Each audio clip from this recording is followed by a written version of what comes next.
Saúdo a igreja com a graça e a paz de nosso Senhor e Salvador Jesus Cristo. Amém? Amém. Vamos abrir nossa Bíblia na segunda epístola do apóstolo Pedro, capítulo 1, e nós vamos ler do versículo 3 até o 11. Segunda de Pedro, capítulo 1, do versículo 3 até o versículo 11. Vamos estudar um pouquinho a palavra do Senhor.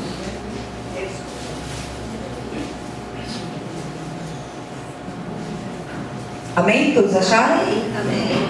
Glória a Deus. Então diz assim a palavra do Senhor: visto como pelo seu divino poder nos têm sido doadas todas as coisas que conduzem à vida e à piedade, pelo conhecimento completo daquele que nos chamou para a sua própria glória e virtude, pelas quais nos têm sido doadas as suas preciosas e muito grandes promessas, para que por elas vos torneis co-participantes da natureza divina, livrando-vos da corrupção das paixões que há no mundo. Por isso mesmo, vós, reunindo toda a vossa diligência, associai com a vossa fé a virtude, com a virtude o conhecimento, com o conhecimento o domínio próprio, com o domínio próprio a perseverança, com a perseverança a piedade, com a piedade a fraternidade, com a fraternidade o amor. Porque estas coisas, existindo em vós e em vós aumentando, fazem com que não sejais nem inativos, nem infrutuosos no pleno conhecimento de nosso Senhor Jesus Cristo.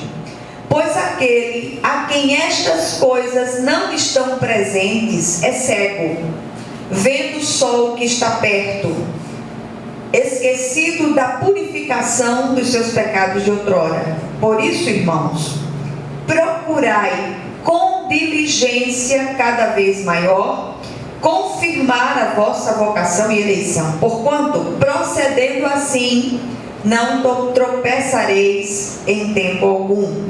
Pois desta maneira é que vos será amplamente suprida a entrada no reino eterno de nosso Senhor e Salvador Jesus Cristo. Amém? Amém.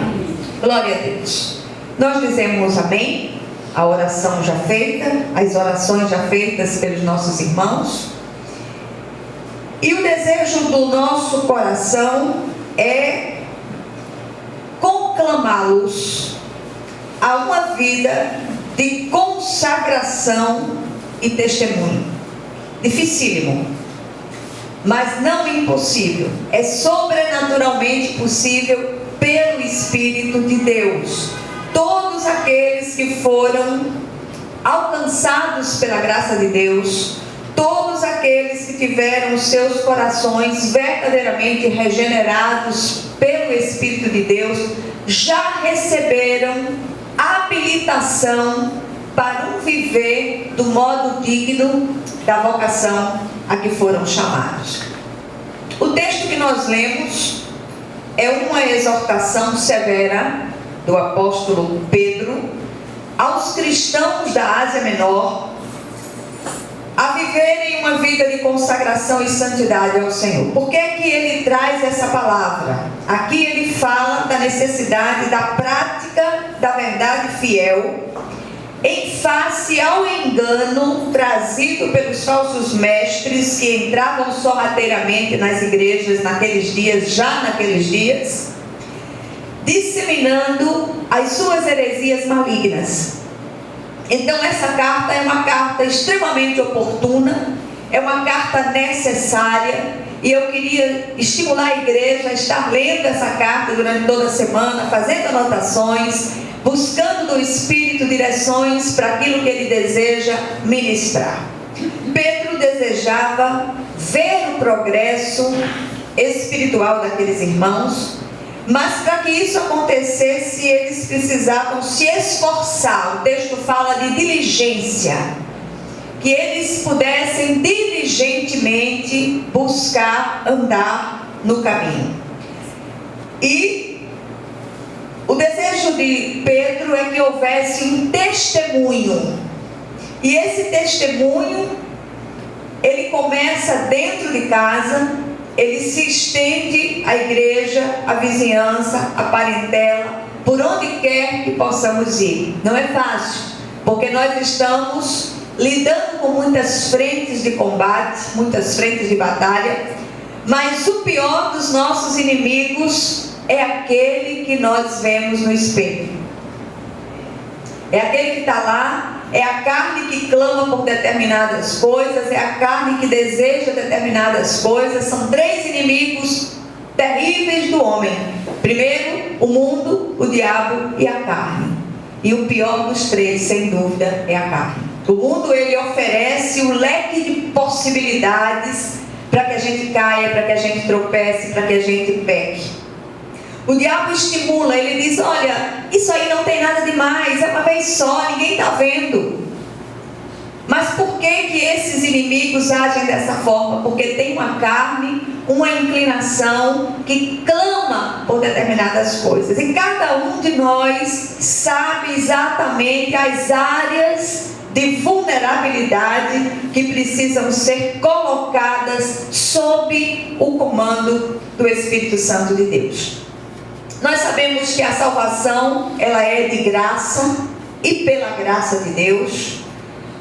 Todos sabemos que as obras não salvam, mas nós somos salvos para as boas obras. Nós somos salvos para testemunhar, e testemunhar é evidenciar aquilo que se operou em nós. Então, meus amados, a única ação efetiva do homem no que tange a salvação é crer somente. E até essa fé para a salvação é o Senhor que coloca no nosso coração. Contudo, para receber as bênçãos de Deus já ordenadas, é necessário viver de acordo com as instruções que nós recebemos na Santa Palavra de Deus. O problema é que há dentro de nós uma grande guerra civil das duas naturezas, a velha natureza brigando com a nova natureza, recriada pelo Espírito de Deus. A natureza que mais alimentarmos, certamente será aquela vencedora. O Espírito de Deus tem zelo por nós e deseja que completemos vitoriosos a carreira que nos está proposta.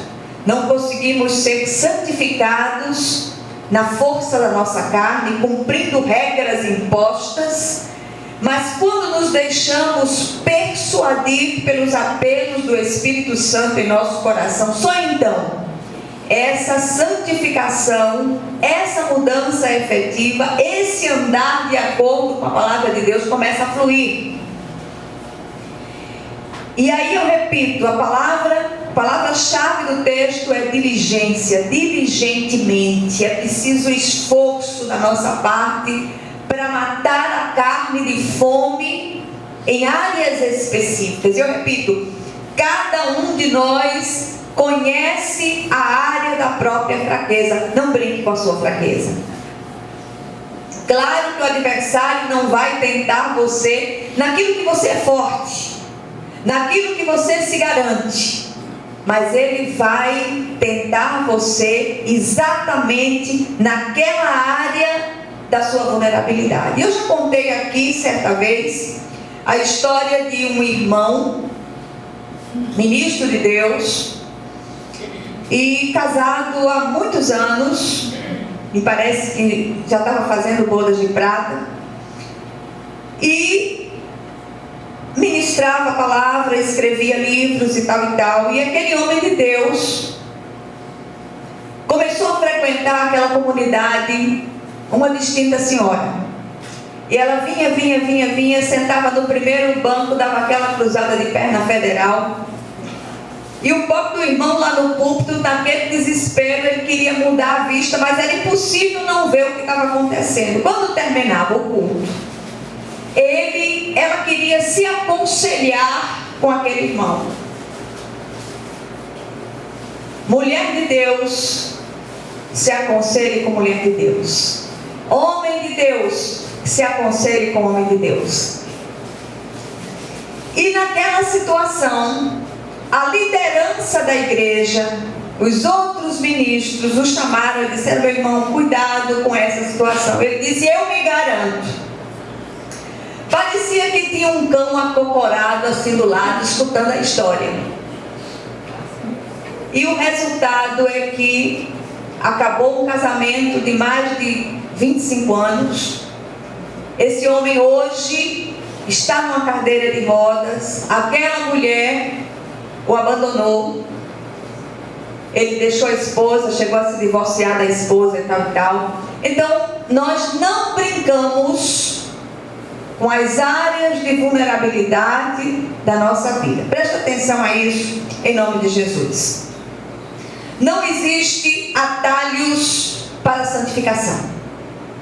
Existe empenho, esforço, busca de Deus, choro e ranger de dentes, se for preciso. Que nós procuremos diante do Senhor: Pai, eu morro aqui, mas eu não vou alimentar a minha carne nessa área específica. O vencedor, como eu disse essa semana, uma frase notável que ainda está no meu coração nesses dias: o vencedor é aquele que vence dores. Supera dificuldades, transpõe obstáculos e assim chega ao pódio para receber a coroa da justiça reservada desde tempos eternos. Que nós possamos fugir daquilo que para nós representa uma vulnerabilidade e uma fragilidade. No texto que nós lemos, o Senhor traz, através do apóstolo Pedro, uma revelação, uma instrução específica e o resultado da prática delas. Primeiro, a revelação. Aqui o Senhor nos diz que os eficazmente alcançados já receberam o que necessitam. Então nós estamos habilitados a vencer dores. Nós estamos capacitados por Deus a sair vitoriosos das nossas lutas e das nossas encrencas pessoais e internas. Amém? Amém.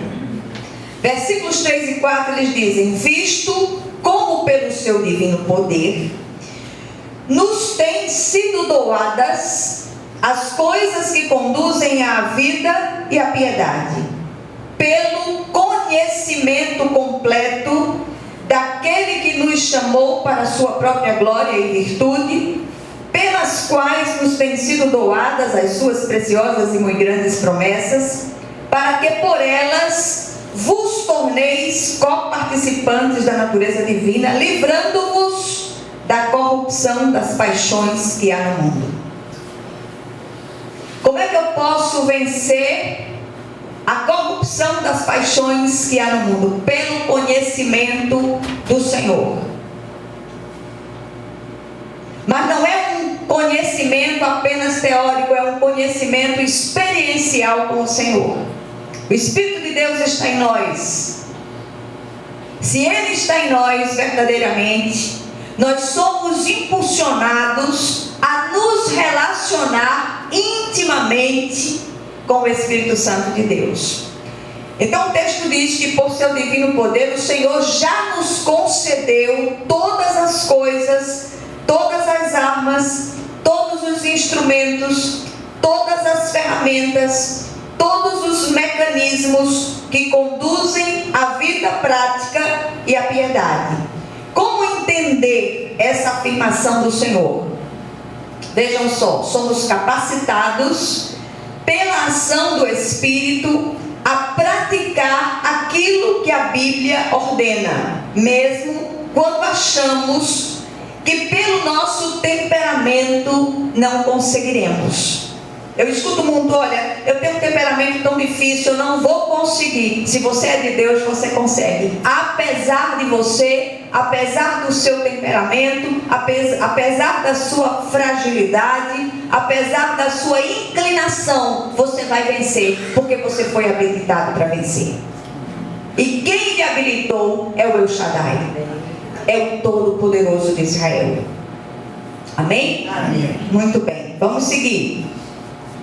O Senhor nos chamou para a sua própria glória e virtude, e alcançamos isso pelo conhecimento, repito, experiencial de Deus, não pela religiosidade de fachada. Por isso, põe a palavra à prova e não resista à voz do Espírito Santo quando ele o persuade e constrange a obedecer ao que Deus determina na sua palavra. A capacitação recebida de Deus não diz respeito só às coisas práticas da vida, mas também à piedade, às coisas espirituais. A um viver de modo santo e digno, pela glória e virtude de Deus, nos têm sido doadas as preciosas e muito grandes promessas. E aí nós precisamos abandonar as coisas antigas, as coisas velhas, as práticas velhas, aquilo que não edifica a nossa nova vida em Cristo. E à medida que cremos e obedecemos à vontade de Deus, as promessas já doadas, elas vão sendo liberadas. Amém? Amém. Glória a Deus.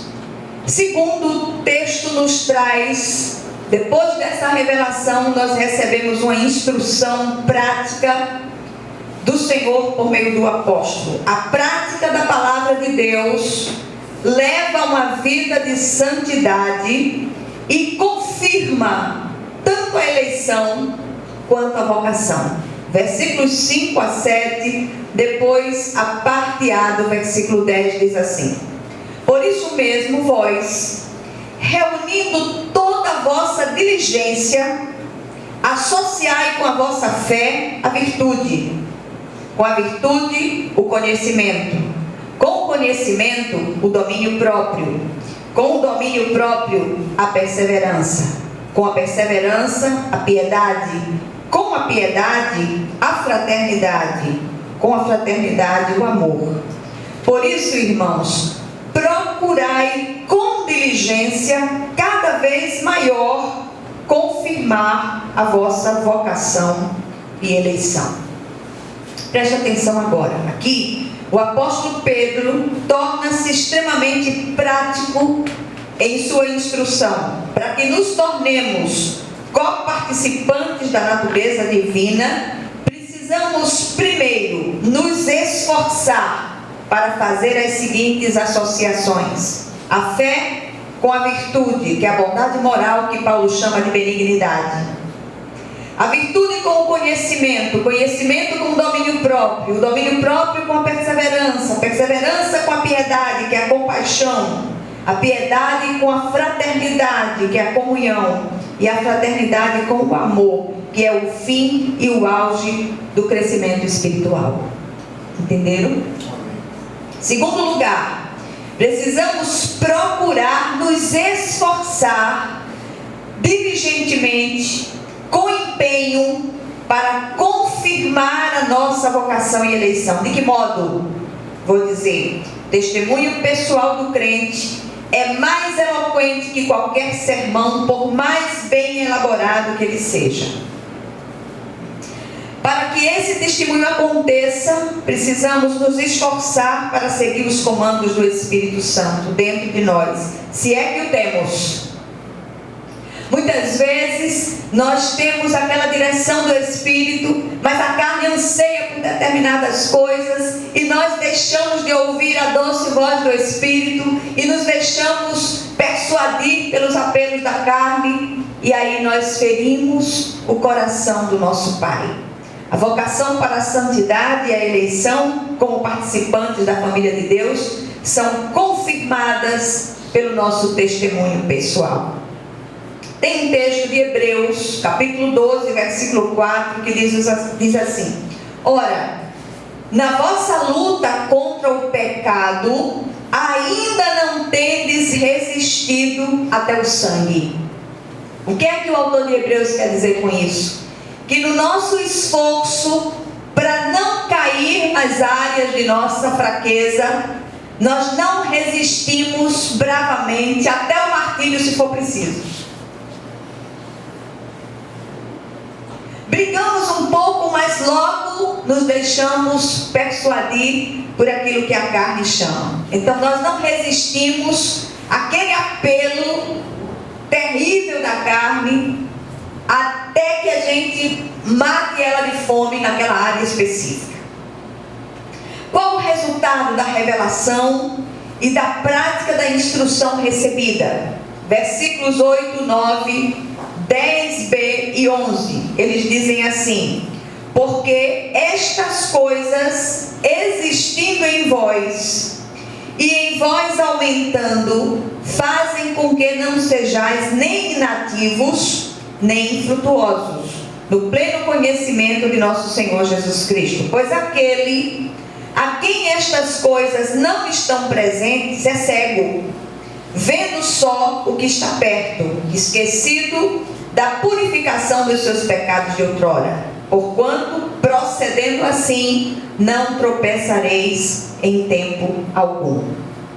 Qual o resultado dessa revelação que recebemos e da prática da instrução recebida? Uma vida frutífera e sem tropeços. Amém? Amém. Passamos a nos tornar ativos na obra de Deus e frutíferos no conhecimento de Jesus Cristo, à medida que a prática dessas instruções vai aumentando em nós.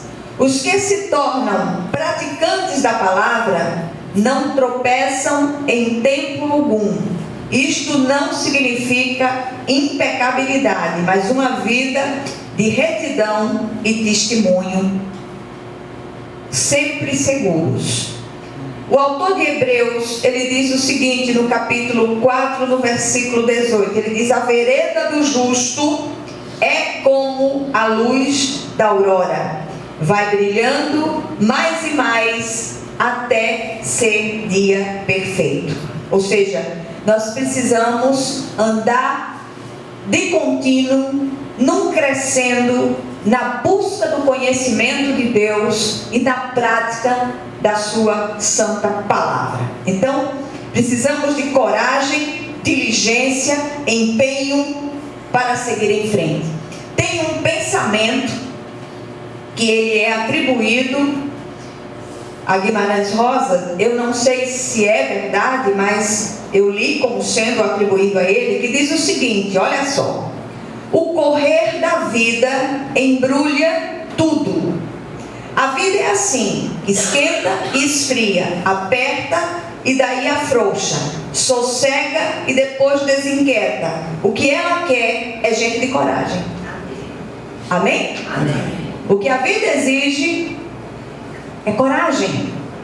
Nós não somos, não recebemos uma simples sugestão para ter coragem, varonilidade. Mas nós somos exigidos a ter coragem, a seguir em frente. Nada cai pronto dos céus. Nós precisamos buscar pelo conhecimento de Deus, pelo conhecimento experiencial de Deus e relacional com Deus, seguir em frente na força que o Senhor supre.